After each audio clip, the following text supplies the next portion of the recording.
Hello students, welcome to our YouTube channel education point coaching classes. आज हम करने वाले हैं वर्कशीट नंबर 69 जो कि है क्लास 9th इंग्लिश की, dated 24/12/2020। It is about chapter number 11 the last leaf. बच्चों, इस वर्कशीट में आपके पास एक समरी गिवन है। समरी पढ़ने के बाद आपको कुछ क्वेश्चंस दिए हैं। उन क्वेश्चंस के आपको आंसर्स करने हैं according to the word limit prescribed. तो चलिए हम शुरू करते हैं अपनी worksheet. Read the summary of the chapter and answer the questions that follow. This story is about two young artist, Sue and Johnsy. They live together in a small flat situated on the third story of an old house. Johnsy falls seriously ill in November. She has pneumonia. तो ये story जो है दो artist के बीच में है, दो artist की है, स्यू एंड जॉन्सी। दोनों एक फ्लैट में रहती थी, एक साथ रहती थी, और एक बार जॉन्सी जो है बहुत ज़्यादा बीमार हो गई नवंबर में और उसको निमोनिया हो गया था। Sue gets worried about her and sends for the doctor. Sue बहुत परेशान हो गई और डॉक्टर को बुलाया। The doctor gives medicine and tells Sue that Johnsy has lost the will to live and until she shows a will to recover, medicines will not help her. और doctor ने भी कहा कि जब तक उसमें इच्छा नहीं जागेगी जीने की, तब तक मेडिसिन्स भी कोई काम नहीं करेंगी। तो उसने जीने की इच्छा ही छोड़ दी थी। Sue tries her best to cheer up Johnsy. वो जो उसकी फ्रेंड है स्यू, हमेशा ट्राई करती थी कि उसको चेयर अप करती रहे ताकि वो इतनी लॉस्ट ना रहे, और अगर मेरे साथ टाइम स्पेंड करेगी तो हो सकता है कि उसमें जीने की विल दोबारा से आ जाए। She talks about clothes, fashions, brings her drawing board into Johnsy's room and starts whistling while painting, but Johnsy keeps looking at an ivy creeper outside on the wall. It is shedding its leaves because it is autumn. तो autumn season चल रहा है और एक ivy creeper है बाहर wall पर। तो जॉन्सी जो है हर समय उसी वॉल पर, उस लास्ट एक लीफ है वहाँ पर, उस लीफ को ही देखती रहती है और उसको लगता है कि जब वो लास्ट लीफ गिरेगी तो उस लीफ का गिरने पर उसकी भी डेथ हो जाएगी, वो भी मर जाएगी। Johnsy tells her that she would die with the falling of the last leaf. It would happen in 3 days. Sue calls it nonsense. She also assures Johnsy that she would be all right soon. But it has no effect on Johnsy. Sue ने उसको बहुत समझाने की कोशिश की कि ये सब बेकार की बातें हैं, ऐसा कुछ नहीं होता, लीफ गिरने से कोई इंसान नहीं मर सकता। लेकिन जॉन्सी ने तो विल ही छोड़ दी है, इच्छा ही छोड़ दी है जीने की। जॉन्सी को ये भी एश्योरेंस देती रहती है स्यू कि वो बहुत जल्दी ठीक हो जाएगी, लेकिन जॉन्सी ये सब बातें मानने के लिए तैयार नहीं है। Sue makes Johnsy promise not to look out of the window till she finishes her painting. Sue goes downstairs to call Berman, an old painter who lives on the ground floor in the same building. अब Sue ने एक plan बनाया और वो बर्मन एक old painter है जो उन्हीं की बिल्डिंग में नीचे रहता है ग्राउंड फ्लोर पर, उसको बुलाने के लिए वो गई। He has a dream that one day he would paint a masterpiece, but he has no success so far. और जो बर्मन है, जो पेंटर है, उसका एक सपना है कि वो एक मास्टरपीस पेंट करे। मास्टरपीस का मतलब आप समझते हैं बच्चों? मास्टरपीस का मतलब होता है कि एक ऐसी पेंटिंग बनाए जो कि किसी ने ना बनाई हो और जो देखकर हमारा मन खुश हो जाए। तो बर्मन ऐसी पेंटिंग बनाना चाहता था, लेकिन अभी तक उसको वो मौका नहीं मिला था। Sue tells Berman about Johnsey's strange fancy. Both he and Sue go to Johnsey's room. Johnsey is sleeping. They see that the ivy creeper has only one leaf left on it. It is raining. तो दोनों मिलकर जब जाते हैं Johnsy के room में तो Johnsy सो रही होती है और आइवी क्रीपर पे सिर्फ एक लीफ बची हुई है और बाहर बहुत तेज़ बारिश हो रही है। It seems that the last leaf can fall any time. Johnsy wakes up from her sleep. She looks out of the window. She looks at the last leaf. She asks you to look at it. It is green and healthy. Johnsy looks at the leaf every hour, but it doesn't fall even in the stormy evening. This revives a will to live in Johnsy, and she apologizes to Sue for not cooperating. तो जब वो उठती है, बाहर window से बाहर देखती है तो जो लीफ है वो वैसे की वैसे ही वहाँ पर है, अभी तक वो गिरी नहीं है। वो जॉन स्यू को भी बुलाती है देखने के लिए, और जब स्यू देखती है, स्यू भी काफ़ी देर तक उस लीफ को देखती रहती है। इतनी तेज़ स्टॉर्मी नाइट है, बट फिर भी इतनी तेज़ हवा चल रही है, फिर भी वो लीफ नहीं गिरी। ये देखकर जॉन्सी में एक अलग ही तरह की इच्छा जागृत होती है कि उसे अब जीना है, कि जब एक लीफ है इतनी स्टॉर्मी नाइट को फेस कर सकता है, तो मैं क्यों नहीं फेस कर सकती। ये जो लाइफ में जो चैलेंजेस हमारे सामने आते हैं, तो इसका सामना मैं क्यों नहीं कर सकती। तो उसमें एक विल पैदा हो गई, और उसने अपने जो उसने जिस तरह से स्यू से पहले बात की, उसके लिए स्यू से अपोलोजाइज़ भी किया। अपोलोजाइज़ मतलब माफ़ी भी मांगी कि मैंने तुम्हारे साथ पहले कोऑपरेट क्यों नहीं किया, और या तुम्हारी बात पहले क्यों नहीं सुनी। Next morning Sue tells Johnsy about Berman, और नेक्स्ट डे स्यू जो है जॉन्सी को बर्मन के बारे में बताती है। Berman was ill for only 2 days। The guard finds him on his bed and his clothes and shoes wet. और जो गार्ड है उसने बर्मन को कहाँ पाया था, अपने रूम में, और उसके जो जूते और क्लोथ्स जो गीले थे। He was shivering in the stormy night. He had cot pneumonia, उसको न्यूमोनिया हो गया था और वो मर गया था। Sue asked Johnsy why the leaf did not flutter. She tells her that the last leaf was Berman's masterpiece. He painted it on the night the last leaf fell. Sue ने Johnsy से पूछा कि last leaf क्यों नहीं गिर रही। तो उसने बताया कि लास्ट लीफ जो थी वो बर्मन की मास्टरपीस थी, और वो इसलिए नहीं गिरी क्योंकि वो पूरी रात बारिश में वहाँ पर बैठकर उस लीफ को पेंट कर रहा था। और वो मास्टरपीस इसलिए थी कि इतनी अच्छी तरह, इतनी ब्यूटीफुली उसको पेंटेड किया कि कोई भी नहीं पहचान पा रहा था कि that it was a real leaf और the fake one. That is why that leaf was called a masterpiece. I think you have understood the summary of this chapter. Now we move on to the question answers. We have 3 set of question answers: very short questions, short answer questions, and long answer questions. First, we'll start with very short questions which are to be answered in 20 to 30 words. So let's see the answers.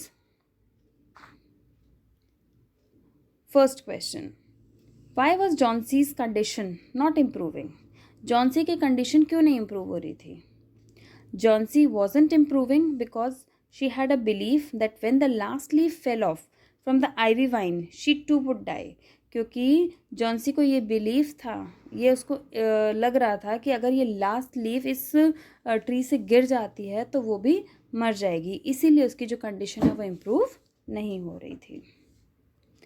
Now the next question: how did Sue try to cheer up Johnsy? Sue ने किस तरह से Johnsy को cheer up करने की कोशिश की? Sue tried her best to cheer up Johnsy. She talked about clothes and fashion, whistled while working to distract her mind, called the doctor, and did her best to get her friend rid of the illness and encouraged her not to lose heart. वो time पर उससे clothes के बारे में बात कर रही है, कभी फैशन के बारे में बात कर रही है, उसका माइंड को बार बार डिस्ट्रैक्ट कर रही है ताकि वो बार बार उस आईवी क्रीपर या उस लास्ट लीफ के बारे में ना सोचे, और वो बार बार उसको एनकरेज भी कर रही है कि वो हिम्मत ना हारे, not to lose heart. Now we move on to the next question. Why did Sue call Berman? Sue ने बर्मन को क्यों बुलाया? Sue had failed to revive the will in Johnsy. She began to prepare herself for death when only one leaf was left on the ivy. Sue thought of a plan to save the life of her friend. Therefore, she went to meet old Berman. तो स्यू जो है वो एक तरह से उसने हार मान ली थी कि वो जॉन्सी में वो इच्छा नहीं पैदा कर पा रही जीने की, तो इसीलिए उसने बर्मन से हेल्प ली ताकि वो कुछ ऐसा करे जिसकी वजह से उसमें विल जो है दोबारा से क्रिएट हो सके. Now we move on to the next question. How can you say that it was Berman who painted the leaf? हमें कैसे पता चला कि ये बर्मन ही था जिसने लीफ पेंट किया? Sue told Johnsy that mister Berman died due to pneumonia. He had been out in the rains. There were colours, a ladder and a lantern near his bed. This all shows that it was Berman who painted the last leaf. और जब वो सुबह सुबह जब उस guard ने देखा था, उसके बेड के पास कलर्स पड़े हुए थे, लैडर पड़ी हुई थी, लैंटर्न पड़ा हुआ था और उसके जो कपड़े गीले भी थे, तो ये सब चीज़ें यही बताती हैं कि ये जो लीफ है वो उसी ने पेंट की and that was known to be as the masterpiece, जो कि बाद में चलकर सबने उसको मास्टरपीस का नाम दे दिया. So these were the very short answers which were to be answered in 20 to 30 words. Now we move on to the next section, that is short answer questions which are to be answered in 40 to 50 words. In questions को हमने 40 to 50 words में answer करना है. See the first question. What was Johnsy counting and why? Johnsy was counting the leaves falling from the ivy vine. She did this as she believed when the last leaf would fall from the vine, she would die. तो Johnsy क्या count कर रही थी? Johnsy उस पेड़ की जो leaves है वो काउंट कर रही थी. एक एक एक करके वो सारी लीव्स जो हैं वो पेड़ से गिरती जा रही थी. तो वो यही काउंट कर रही थी कि वो लीव्स गिर रही हैं और जिस दिन वो लास्ट लीफ गिरेगी उस दिन वो भी मर जाएगी. अंडरस्टूड? चलिए आगे चलते हैं. Let's move on to question number 2. What was Berman's dream? Did it come true? How? Burman का ड्रीम क्या था? क्या सपना था उसका? Did it come true? क्या वो सच हुआ और कैसे? Berman's dream was to paint a masterpiece. This dream came true, but only with his death. He painted an ivy leaf on a wall. He worked in the cold winter rain. He caught pneumonia and died. His painting proved a masterpiece. Even Johnsy, who was herself an artist, didn't know that it was not a real leaf. तो बर्मन का dream था masterpiece बनाने का और yes ये उसका जो masterpiece है वो पूरा हो पाया. क्यों? क्योंकि उसने रात में इतनी स्टॉमी नाइट में भी बैठकर उस मास्टरपीस को बनाया था और जिसकी वजह से उसको न्यूमोनिया भी हो गया था और वो मर भी गया. तो उसका जो मास्टरपीस है वो क्रिएट तो हुआ बट उसकी डेथ के साथ. और इवन जो जॉन्सी है वो भी एक आर्टिस्ट थी, वो भी एक उसको लीफ को देखकर पहचान नहीं पाई कि that it was a real leaf और a fake one. Now we move on to the next question. Question number 3. How did Sue feel when she saw the last leaf on the tree? जब Sue ने last leaf देखी tree पर तो उसने क्या सोचा? Sue felt extremely worried that the leaf would fall off by the next morning, and if Johnsy saw that, she would not survive. Berman, an old painter, and her neighbor was at the window with her. और जब स्यू बहुत ही worried हो गई जब उसने last leaf देखी, क्योंकि उसे पता था कि अगर नेक्स्ट मॉर्निंग जॉन्सी उस लीफ को देख लेगी कि उस ट्री पर वो लास्ट लीफ नहीं है तो वो शायद मर जाएगी. तो उस समय जब वो देख रही थी ट्री को उस समय बर्मन भी उसके साथ ही खड़ा हुआ था. Next move on to the fourth question. Was Berman a great artist और wonderful human being? How can you say so? तो बर्मन एक आर्टिस्ट अच्छा था या फिर वंडरफुल ह्यूमन बींग था? तो आपको क्या लगता है वो क्या था? आर्टिस्ट था अच्छा या फिर ह्यूमन बींग अच्छा था? In my opinion Berman was a great human being. वो बहुत ही अच्छा ह्यूमन बीइंग था और no doubt he was a talented artist which is evident from the painting of the leaf on the wall. लेकिन इसका मतलब हम ये नहीं कह सकते कि वो अच्छा पेंटर नहीं था. वो अच्छा पेंटर भी था, अच्छा आर्टिस्ट भी था, क्योंकि जो लीफ उसने बनाई थी it was a masterpiece. He knew that Johnsy was about to die. Only her willingness could make her live. और उसे पता था कि जॉन्सी मरने वाली है, सिर्फ उसकी विलिंगनेस ही उसको जिंदा रख सकती है. He decided to paint a leaf on such a stormy day. He didn't care about himself. He made the supreme sacrifice of his life to save the life of another human being. तो उसे पता था वो मरने वाली है और उस स्टॉर्मी नाइट में भी वो बाहर गया उसको पेंट करने के लिए लीफ को. उसने अपनी बिल्कुल भी चिंता नहीं की और अपनी लाइफ उसने सैक्रिफाइस कर दी किसी दूसरे पर्सन की लाइफ को बचाने के लिए. इससे बड़ा एग्जाम्पल क्या होगा एक गुड ह्यूमन बीइंग का? तो that is why I have written that he was a wonderful human being. अपनी लाइफ की चिंता न करते हुए भी उसने दूसरे की लाइफ को सेव किया। क्लियर? आई होप आप सभी को बच्चों समझ में आ रहे हैं क्वेश्चन आंसर्स। चलिए अब हम आगे बढ़ते हैं। ये सेकंड हमारा जो टॉपिक था, सेकंड हमारा सेक्शन था, वो ख़त्म हो गया है, short answer questions. Now we are moving to the third section, that is long answer questions. इसमें भी आपके पास 4 क्वेश्चंस हैं एंड आपको सभी क्वेश्चंस को 100 to 120 वर्ड्स में एक्सप्लेन करना है। So let's see the first question. More than the illness, Johnsy was suffering from depression. Do you agree? Why or why not? Johnsy illness तो थी उसको, इलनेस मतलब वो बीमार तो थी, लेकिन बीमारी से ज़्यादा उसको डिप्रेशन था। क्या आपको लगता है कि यह सही बात है? क्यों और क्यों नहीं? Let's see the answer. Yes, I too think Johnsy was suffering from depression more than illness. हाँ, मुझे भी यही लगता है कि जॉन्सी को डिप्रेशन ज़्यादा थी बजाय इलनेस के। This is common among teenagers. The reason for is the present life style and the circumstances under which teenagers are made to outperform in every field. तो ये तो एक कॉमन सी बात हो गई है कि लोग बीमार तो होते ही हैं, लेकिन बीमारी से ज़्यादा वो डिप्रेशन में चले जाते हैं कि हम बहुत ज़्यादा डिप्रेस्ड हैं। और क्योंकि आजकल का लाइफस्टाइल ही ऐसे हैं, ज़रा सी कोई बात नहीं हुई लोग डिप्रेस्ड हो जाते हैं। They get depressed for not performing well in their examination और not meeting up to their parents expectations. School में एग्ज़ाम्स हुए, एग्ज़ाम्स में अच्छा परफॉर्म नहीं किया, डिप्रेस हो गए।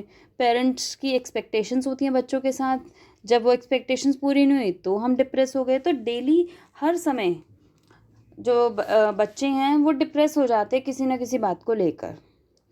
Daily activities like preparing for school examination, sports, coaching classes, crash courses put the teenagers under so much pressure that they sometimes lose their control of mind and and up being depressed. और जो teenagers हैं वो होते ही ऐसे हैं, उन पर वो अपने माइंड पर इतना ज़्यादा प्रेशर ले लेते हैं और अपना जो माइंड का जो संतुलन है, कंट्रोल, वो खो देते हैं और डिप्रेस हो जाते हैं। तो यही सब जॉन्सी के साथ भी हुआ था कि वो बहुत ज़्यादा डिप्रेस हो गई थी। इलनेस तो थी, अगर मेडिसिन लेती तो इलनेस ठीक भी हो जाती, लेकिन उससे ज़्यादा डिप्रेशन हो गई थी, जिसकी वजह से वो उसकी जीने की इच्छा ही ख़त्म हो गई। तो येस, आई एग्री कि जो इलनेस से ज़्यादा डिप्रेशन असर कर जाती है। ठीक है, और जॉन्सी के साथ भी ऐसा ही हुआ था। चलिए move on to question number 2, that is write a character sketch of Sue. So question clear है, कैरेक्टर स्केच लिखना है हमें स्यू के बारे में हमने लिखना है कि आपको स्टोरी से स्यू के बारे में क्या पता चलता है। Sue is a young artist who has a kind heart. She dearly loves her friend Johnsy. As a responsible girl, she takes good care of Johnsy by giving her soup and calls in the doctor before things go out of control. स्यू ने पूरा ध्यान रखा अपनी friend Johnsy का। जब doctor की ज़रूरत पड़ी तो उसने डॉक्टर को भी बुलाया, जब मेडिसिन की ज़रूरत थी मेडिसिन दी, खाने पीने का सब चीज़ों का बहुत ज़्यादा ध्यान रखा। Sue is an optimist and never stops trying. तो ऑप्टिमिस्ट का मीनिंग क्या होता है बच्चों? ऑप्टिमिस्ट मतलब होता है कि पॉजिटिव थिंकिंग रखने वाला। तो स्यू एक पॉजिटिव थिंकिंग मीन्स हमेशा वो पॉजिटिव सोचती थी कि हर एक चीज़ अच्छी होगी। तो स्यू एक ऑप्टिमिस्ट थी और कभी भी ट्राई करना वो नहीं छोड़ती थी कि नहीं, मुझे ट्राई करते ही रहना है। Every time Johnsy talks depressingly, Sue comforts her by assuring that everything would be fine. जब भी जॉन्सी डिप्रेस होती थी वो उसको कंफर्ट देने के लिए, अश्योर करने के लिए उसको हेल्प करती थी कि नहीं, सब कुछ ठीक हो जाएगा। When Johnsy fails in responding positively to all her attempts, Sue seeks help from Mr. Berman, their elderly neighbor. और जब स्यू को लगा कि नहीं, अब ऐसा टाइम आ गया कि जॉन्सी मेरी बिल्कुल भी बात नहीं सुन रही है या फिर जो मैं बोल रही हूँ उसका पॉजिटिवली रिस्पॉन्स नहीं दे रही है, तो वो अपने नेबर बर्मन के पास हेल्प के लिए गई। Sue tries desperately to make her believe that all would be well. She even tells Johnsy that she wants her to live for her sake. Sue is a symbol of undying hope and selfless friendship. और जो Sue है वो हर समय कोशिश करती रहती थी और उसको हिम्मत बंधाती रहती थी कि everything would be all right. और स्यू जो है it's a symbol of undying hope. Undying hope मतलब, अनडाइंग मतलब जो कि ना मरने वाली। तो वो हमेशा उसके अंदर एक होप पैदा करती रहती थी कि नहीं, तुम जी सकती हो, तुम सब चीज़ें कर सकती हो, तुम में हिम्मत है। तो और सेल्फलेस फ्रेंडशिप, सेल्फलेस मतलब बिना किसी मतलब के। एक होती है मतलबी फ्रेंडशिप कि हम किसी से मतलब के लिए फ्रेंडशिप करते हैं, लेकिन यहाँ पर उसका कोई मतलब नहीं था या फिर उससे कुछ उसको बेनिफिट नहीं मिल रहा था। सेल्फलेस फ्रेंडशिप थी और एक अनडाइंग होप थी। तो Sue is a symbol of undying hope and selfless friendship. Next, move on to the third question. What helped Jauncey to recover? Sue's care, Berman's work, her own willpower, or all the three? Explain with the help of examples from the text. तो आपको क्या लगता है कि Johnsy क्यों recover कर पाई? स्यू की care की वजह से, बर्मन का वर्क जो कि उसने लास्ट मास्टरपीस बनाई थी उसकी वजह से, या फिर उसकी खुद जो विलिंगनेस थी, जो उसकी इच्छा थी, उसकी वजह से वो जी पाई, रिकवर कर पाई. सो आइए देखते हैं इसका answer. Johnsy was suffering from pneumonia. It is a type of chest infection. It if not treated on time it can prove fatal. कि जॉन्सी जो है न्यूमोनिया से सफ़र कर रही थी और ये एक तरह का चेस्ट इन्फेक्शन होता है. अगर इसको टाइमली चेक ना किया जाए तो ये बहुत ज़्यादा खतरनाक भी हो सकता है. Doctor was giving her the required treatment but her health was deteriorating. Doctor उसको मेडिसिन तो दे रहे थे लेकिन उसकी जो हेल्थ है वो धीरे धीरे ख़राब होती जा रही थी. Sue was also trying her best to cheer her up. Sue भी पूरी कोशिश कर रही थी ताकि उसको चीयर अप करती रहे. Whenever Jauncey feels depressed, Sue comforted her. When she came to know that Jauncey has lost all her hopes for living, she took the help of her neighbor, Mr. Berman, who was a painter by profession. जब स्यू को लगा कि Johnsy अब उसकी बात नहीं सुन रही, positively respond नहीं कर रही, तो उसने अपने नेबर मिस्टर बर्मन की हेल्प ली. Berman had a dream to paint a masterpiece. He got the chance to fulfill his dream. He painted the last leaf and created a will for Jauncey. और बर्मन का तो dream था एक masterpiece बनाने का. He got the chance to fulfill his dream. अब इस leaf को और इस मौके को देखकर उसको लगा कि हाँ, मैं अपना मास्टरपीस भी इस समय क्रिएट कर सकता हूँ. और एक created a will for Johnsy. ऐसा करने से उसने जॉन्सी के मन में भी एक विल पैदा कर दी. In doing so he even sacrificed his own life. ऐसा करते हुए उसने अपनी लाइफ भी सैक्रिफाइस कर दी. According to me all have worked hard to make Johnsy live. सभी ने बहुत मेहनत की. Sue also worked hard. Berman sacrificed his life and due to the last leaf Jauncey's willingness to live reappeared. All of them helped her. तो जैसे कि आपको question में बोला है कि क्या चीज़ उसको हेल्प किया रिकवर करने में, तो अकॉर्डिंग टू मी तीनों चीज़ें, स्यू का केयर, बर्मन का वर्क और उसकी विल पावर, तीनों ने ही हेल्प की उसको रिकवर करने में. ठीक है, चलिए आगे बढ़ते हैं क्वेश्चन नंबर 4 की तरफ, जो कि हमारा लास्ट क्वेश्चन इस वर्कशीट का. So let's read the fourth question. Read the following quote by late Winston Churchill, who was a British Prime Minister. Attitude is a little thing that makes a big difference. Does this quote explain Jauncey's illness and recovery? Why or why not? ये जो Winston Churchill हैं वो British के prime minister थे. उन्होंने एक coat दिया था. कोट मतलब एक कोटेशन दी थी जिसमें उन्होंने कहा था कि attitude is a little thing that makes a big difference. Attitude, हम वर्ड कहते हैं ना एटीट्यूड. एटीट्यूड होता तो एक छोटी सी चीज़ है लेकिन वो हमारी एक ज़िंदगी बदल सकता है. अगर हमारा एटीट्यूड पॉजिटिव होगा तो हम हर एक चीज़ को पॉजिटिव वे में सोचेंगे, लेकिन अगर हमारा एटीट्यूड नेगेटिव होगा तो कोई भी काम अच्छा होगा, हमें कुछ भी उसके अंदर अच्छा नज़र नहीं आएगा. तो ये जो कोट उन्होंने दी, ये कोटेशन जो दी, does this quote explain Johnsy's illness and recovery. तो इस कोट का जॉन्सी की इलनेस या रिकवरी से कुछ लेना देना था भी या नहीं? क्यों, आपको लगता है कि कुछ एटीट्यूड का कुछ लेना देना है उसकी इलनेस से? चलिए देखते हैं इसका आंसर.